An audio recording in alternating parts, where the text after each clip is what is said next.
Hello, welcome back to my channel. If you're new here, my name is Mary. In today's video, I'm going to be doing the mid-year book freakout tag. So I do this video every year. I think I usually do it later in the summer, but we're not quite to the halfway point of the year, but we are in June. It's June 19th when I'm filming this, and this should go up on June 20th. So hopefully you're seeing it at that time. But again, I do this tag every year. I really enjoy this tag. It's a good way to sort of catalog what you've been reading so far and just see how things are going, and just a good way to touch base with things. So I am going to be doing this tag. So the first question is the best book that you've read so far this year. And for me, I think the best book that I've read so far this year is still Kept Animals by Kate Milliken. Either that or What the River Knows by Isabella Bañez. Kept Animals is a contemporary / historical fiction. So it's set partially in a modern timeline with a girl whose mother has just died. And then the past timeline, we're following Rory, which is the girl's mom, when she's a teenager, and she works at this, or lives and works on this horse ranch. And it's the summer that she ends up conceiving her daughter. And we're learning about what happened to her that summer and different friendships and relationships that she had. I loved that book. I thought it was so good. And it really did really emotionally impact me in a way that I sort of, crave from a lot of books. I absolutely loved that book. I read that way back in January. It was one of the first books I read this year, and it was fantastic. And then the other book, What the River Knows, is a more recent release. I believe that came out in 2023. And it is about a girl who is, I think, 18 or 19, and she lives in Buenos Aires, and her parents work in Egypt half the year, and they spend half the year in Buenos Aires, but most of the time they are doing their work in Egypt, and they are digging up artifacts, and she doesn't really know exactly how it works, but her parents turn up missing, presumed dead, and she gets this letter from her uncle basically telling her he's taking control of her parents' money, and he will send her money an allowance every year, but that her parents have died. So sad. And she decides to go to Cairo, where her uncle is living, continuing her parents' work, and she wants to find her parents and figure out what they were doing in Egypt. And so it's got this mystery element to it. It's comped with Death on the Nile and The Mummy, and I do think those are both pretty accurate. It does have some murder mystery elements like Death on the Nile has, and it also has some fantastical elements involving finding Cleopatra's tomb and magical artifacts that they are able to use to find it. And that's what they're looking for. That's what her parents were looking for. They were looking for the tomb of Cleopatra, and that's what she is there to now she's gonna help them find it. And by them, I mean her uncle and his digging crew. But on the side, she's also looking for her parents. So both of those books I absolutely loved, and I think those are my two top books of the year so far. Next prompt is the best sequel that you've read so far. I haven't read a ton of sequels this year. I say that, I read the Game of Thrones books, but I had only started those this year, so I'm gonna look briefly and see if I can find another sequel that I read that I really liked. Okay, so I've actually decided that my favorite sequel that I read this year was the second book in the Mad Fat Diary series. I ended up giving it 5 stars. I completely forgot that it was technically a sequel. It's a nonfiction series, sort of, but it's basically 2 diaries from various years in Ray Earl's life. Ray Earl is a real woman, and they were turned into the TV show My Mad Fat Diary. I did a whole video essay on this show versus these books, but I did give the second one of these books 5 stars. I absolutely loved it, and I talk more about it in the video where I do a deep dive. I love that show, and I really enjoyed reading the source material for it. They're very funny, they're very sad. It's about this teenage girl, Rachel Earl, who is living in Lincolnshire, England, and she has just gotten out of a mental hospital at the beginning of the first diary, and she's writing this diary to catalog a year in her life, and then she continues the diary on for several more years, and that's what the second book that is published is. She's overweight, and she's got I think probably OCD. Again, I'm not a clinician, and she doesn't diagnose herself in these books, but she has some sort of compulsion thing happening that involves not only food, but also other things in her life, turning on and off light switches, and triple checking that the stove is off, and doing things in certain divisions, if that makes sense. So I loved that book. I thought it was so powerful and so good, and it has this underlying theme of trying to learn how to love yourself, and also wanting to get love from someone else, but it's also very true to the teenage experience. The books take place between 1989 and 1993, I think, and the show is 1996 to 1998, but I loved that book. I really, really enjoyed it. The next prompt is a new release that you haven't read yet, but you still want to. And for me, this is going to be House of Flame and Shadow by Sarah J. Maas. This is the newest book in the Crescent City series. I really, really enjoyed book 1, House of Earth and Blood, and I didn't really like House of Sky and Breath as much. I didn't like the direction that I went in. I didn't feel like it needed to be as long as it was. This is a fantasy romance series, I suppose, where you're following Bryce Quinlan, who is a half fae, half human girl living in this world with all these different magical type people. And she has a love story with this fallen angel called Hunt. And I loved Bryce and Hunt in the first book, and then it sort of fell off for me in the second book. There's also like a mystery element to each of these books, where at the beginning of the first book, a group of Bryce's friends get murdered or get killed, but it sort of seems like maybe they committed suicide, but then also maybe there was this monster and they don't really know what happened. So a lot of the first book is Bryce trying to get to the bottom of what was going on and who was responsible for their deaths. And then the second book picks up with like a related but different mystery, if that makes sense. Obviously, I don't want to spoil anything, but things go really off the rails at the end of that book. And I don't think I liked the direction it went in, but it did intrigue me. So I am intrigued to continue in the series at some point. I just don't know when I will be doing that. And then the next prompt is, what is your most anticipated release for the second half of the year? And my most anticipated releases, there are two.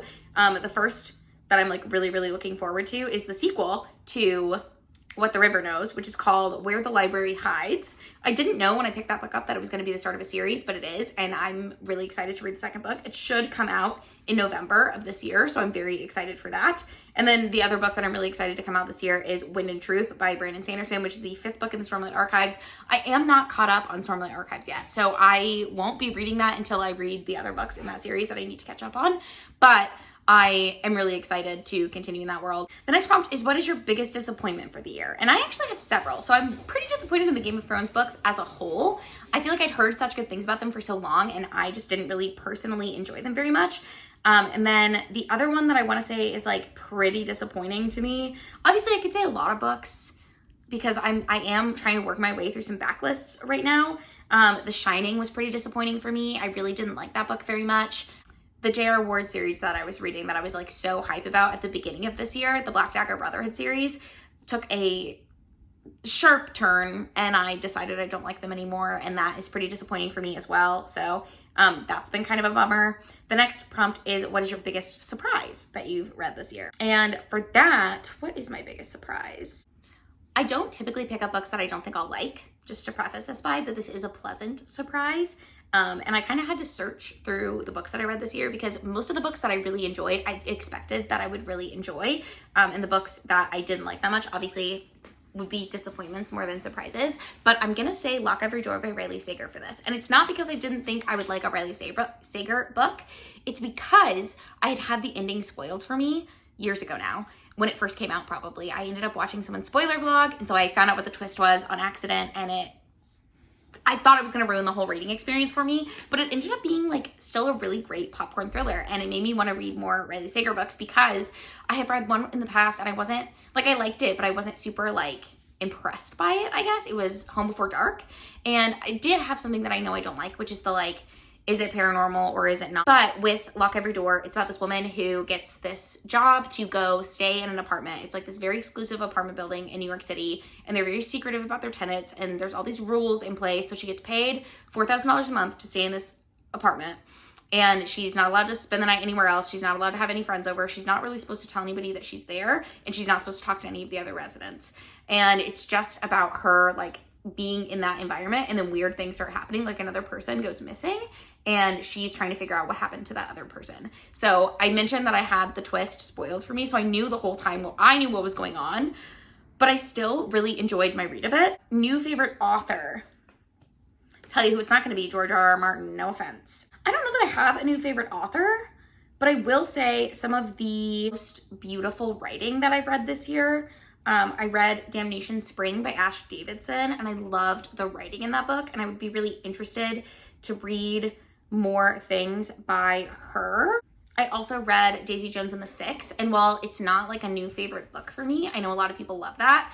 I do want to read more Taylor Jenkins Reid as well, and that's somebody who's been on my list for a long time because she has so many books that are so hyped and have gotten adaptations and people love them. I had never read any before, and I read Daisy Jones and the Six this year, but I would like to read more from her because I knew going into it that Daisy Jones and the Six wasn't going to be my favorite thing because I don't really love music in books, but I did love the way that Taylor Jenkins Reid was able to write a cast of characters that felt so distinct from each other and felt so like real and it's a sort of mockumentary style book where it's like a fake biography of a band from the 70s written by a journalist. And I know that that's similar to how Evelyn Hugo is. The Seven Husbands of Evelyn Hugo is about this like golden age of Hollywood actress who was married 7 times, and now she's doing like an expose on her life for the first time ever. So she's doing these interviews, and I've heard it's got a very similar vibe, so I am looking forward to reading that. So I guess those are the 2 people I would say. What was it? Ash Davidson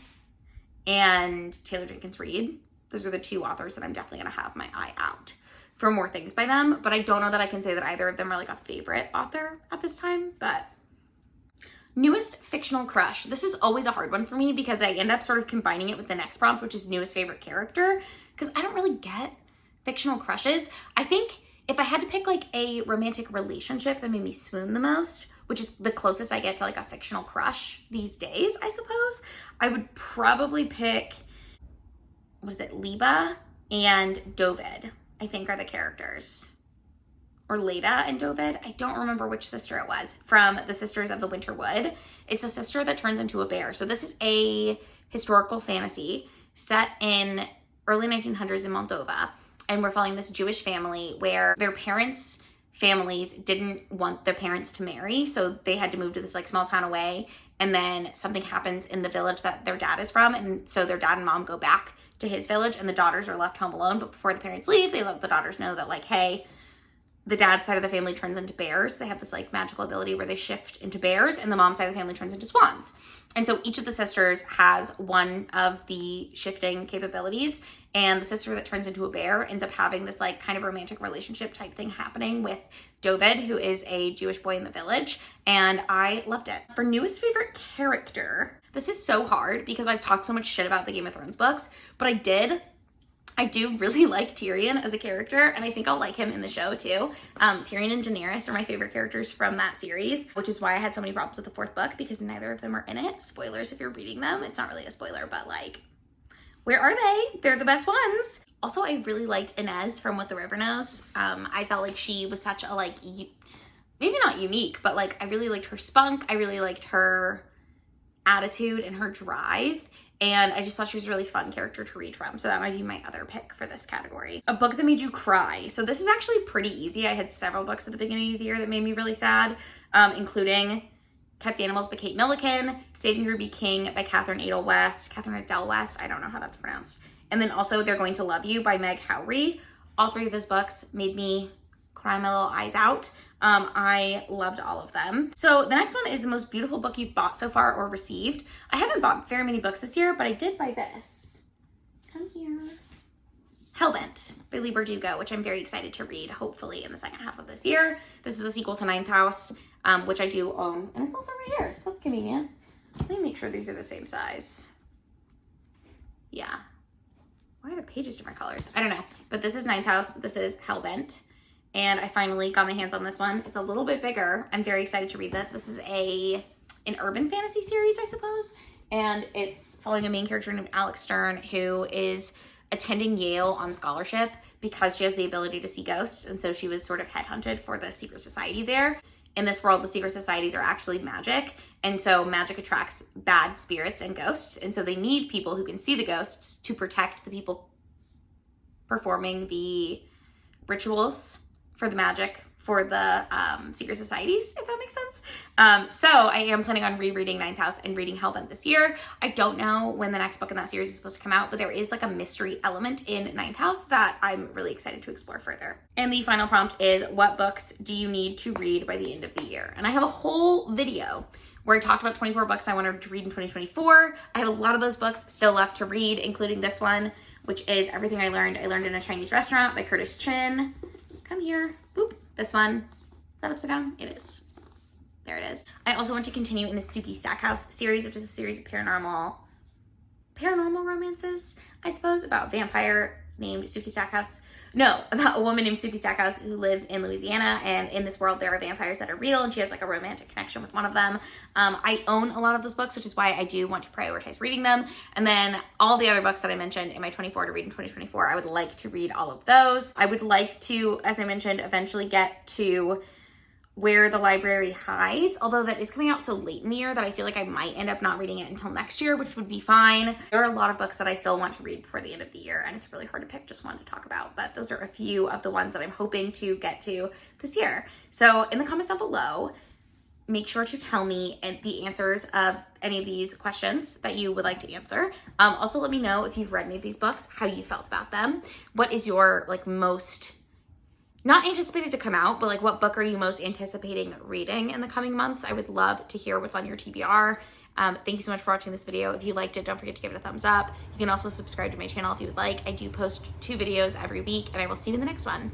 Bye!